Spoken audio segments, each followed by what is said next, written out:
अंधे होने का नाटक कर रहे हो ना देवर जी? बहुत गर्म पानी,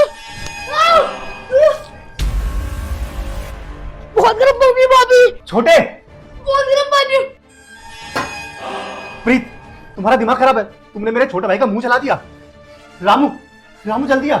जी मालिक। रामू, इसको अंदर ले जा और इसके दवाई लगा। क्या हुआ छोटे मालिक को? इस डायन ने इसका मुंह जला दिया। आइए छोटे मालिक। प्रीत, ये क्या किया तुमने मेरे भाई के साथ? अरे अनिल, तुम मुझे क्यों डांट रहे हो? मुझे लगा कि देवर जी हट जाएंगे, अब वो नहीं हटे तो इसमें मेरी क्या गलती है? अरे प्रीत, तुम्हारा दिमाग खराब है क्या? जब तुम्हें पता है कि उसकी आंखें हादसे में चली गई थी तो वो कैसे देखेगा? अनिल, तुम्हें ना अपने छोटे भाई की सच्चाई के बारे में पता नहीं है। वो कोई अंधा बंदा नहीं है, अंधे होने का नाटक कर रहा है। प्रीत, तुम्हारा दिमाग खराब है क्या?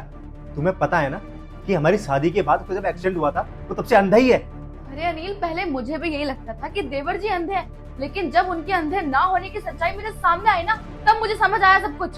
प्रीत, मेरे समझ नहीं आ रहा कि तुम ये सब क्या बोले जा रही हो, और मेरे ये समझ नहीं आ रहा कि उस छोटे को ये सब करके क्या मिलेगा। क्योंकि देवर जी नहीं चाहते कि वो घर का कोई भी काम करे, और सारा दिन ना वो मुझे अपने आगे पीछे लगा कर रखना चाहते हैं, नौकरों की तरह। और तो और, बड़े होने के बाद तुम्हारी सारी प्रॉपर्टी ये हड़प ले, इसलिए ये नाटक कर रहे हैं। प्रीत, अब तुम्हारा बहुत ज्यादा हो रहा है। अब पहले तो तुम मुझे ये बताओ कि तुमने ऐसा क्या देख लिया जो तुम्हें लग रहा है कि छोटा अंधा होने का नाटक कर रहा है? तुम्हें सच्चाई जानी है ना, मैं तुम्हें बताती हूँ। नौकर है ना मुझे। अरे मालकिन, ये आपने छोटे साहब के साथ क्या कर दिया? उनका पूरा चेहरा ही जला दिया। वो बेचारे अंधे हैं, उन्होंने आपका क्या बिगाड़ा था? रामू, तू पलट कैसे रहा है? तूने तो मुझे। अरे साहब, मुझे तो लगता है मालकिन पागल हो गई हैं। आज ये कह रही हैं कि छोटे मालिक अंधे नहीं है, कल को कह देंगे इन सबके लिए मैंने इन्हें भड़काया है। हाँ हाँ अनिल, इसी ने मुझे वीडियो दिखाई थी देवर जी की, जिसमें साफ दिख रहा था कि देवर जी कोई अंधे बंदे नहीं है। अरे बस करो तुम दोनों। तब से देख रहा हूँ बोले जा रहे हो। मेरे सब समझ में आ रहा है प्रीत, ये सारी कलाकारी तुम्हारी थी। तुम नहीं चाहती थी कि छोटा इस घर में रहे, क्योंकि छोटा तुम्हें जब भी कुछ काम बोलता था ना, तो तुम्हें लगता था तुम उसका काम कर रही हो तो तुम उसकी नौकरानी बन चुकी हो, उसके आगे पीछे घूम रही हो, और तुम्हें ये लगता था कि छोटा हमारी सारी प्रॉपर्टी हड़प लेगा, इसीलिए तुमने सारी चाल चली ना। और तुम्हें क्या लगता है कि मैं रामू के ऊपर शक करूंगा? तुम्हें पता है ना कि जब से छोटे की हालत हुई है तब से रामू इसकी देखभाल कर रहा है। रामू ने उसका दिन रात ख्याल रखा है। एक मिनट अनिल, मैं ना तुम्हें एक वीडियो दिखाती हूँ जिसमें साफ पता लग जाएगा कि कौन झूठ बोल रहा है और कौन सच बोल रहा है। तुम रुको एक मिनट, ये देखो। देखा अनिल तुमने? इसमें साफ दिख रहा है ना कि देवर जी कोई अंधे बंदे नहीं है, अंधे होने का नाटक कर रहे हैं। साहब, आप देखिए ना मालकिन मेरे ऊपर कैसा इल्जाम लगा रही हैं। आपको तो पता है मैं अनपढ़ हूँ, मेरे को तो मोबाइल चलाना भी नहीं आता। साहब, मैं गरीब हूँ ना, इसलिए मालकिन आज मुझ पे ऐसा इल्जाम लगा रही हैं। गरीबों की कोई नहीं सुनता, लेकिन देखना मालकिन, आपको भी इसकी भगवान जरूर सजा देगा। अरे नहीं रामू, तू टेंशन मत ले, मैं तेरे ऊपर कोई भी शक नहीं कर रहा। और प्रीत, तुम्हारा दिमाग खराब है क्या? तुम जानती हो ना कि ये बेचारा कितना गरीब है, हमारे घर में काम करके अपना घर पालता है, और तुम इसके पीछे ही पड़ गई हो। तुम क्या चाहती हो कि ये बेचारा काम छोड़ दे? तुम कैसे नौकरी से निकलवाना चाहती हो? साहब, आप क्यों बातों में टाइम वेस्ट करें? मैं तो कह रहा हूँ जल्दी से जल्दी आप मालकिन को गाँव भिजवा दीजिए। हाँ रामू, तू बिल्कुल सही बोल रहा है। मैं आज इसको घर से निकालता हूँ। वैसे भी आज तो उसने गर्म पानी फेंका है, पता नहीं कल क्या क्या करते मेरे छोटे भाई के साथ। वो टिकट भाभी की नहीं, टिकट रामू की होगी। अरे छोटे मालिक, आप ऐसे क्यों कह रहे हैं कि टिकट मेरी होगी? छोटे, तू बाहर क्यों आ गया? तेरा मुंह जला हुआ है, तू अंदर जाओ और आराम कर। बस कर रामू, जो तूने हरकत किया है ना, तेरी सच्चाई सबके सामने आनी चाहिए।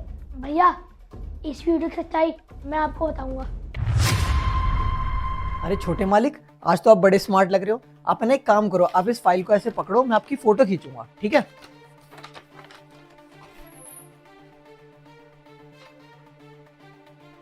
अरे छोटे मालिक, थोड़ा सा ऊपर करना।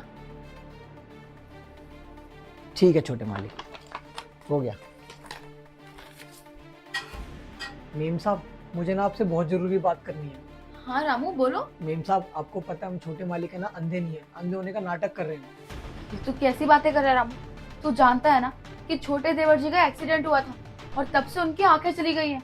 और एक बात बता, भला वो इतने छोटे से हैं और इतनी कम उम्र में वो अंधे होने का नाटक क्यों करेंगे? अरे मेम साहब, अगर आपको मेरी बात पे यकीन नहीं है तो मैंने इसका वीडियो भी बनाया है।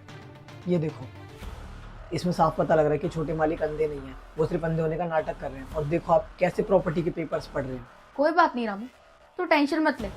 छोटे देवर जी की सच्चाई ना मैं सबके सामने ला कर रहूंगी। तू देख मैं आज क्या करती हूँ।